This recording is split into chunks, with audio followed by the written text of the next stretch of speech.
षड्रिपु षडूर्मि षड्विकार हर सन्मुख षण्मुख जनक विभो साम्ब सदा शिव शम्भो शङ्कर शरणं मे तव चरणयुगम्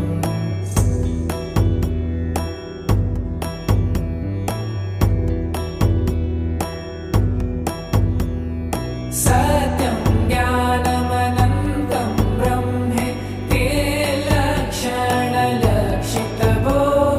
साम्ब सदा शिव शम्भो शङ्कर शरणं मे तव चरणयुगम्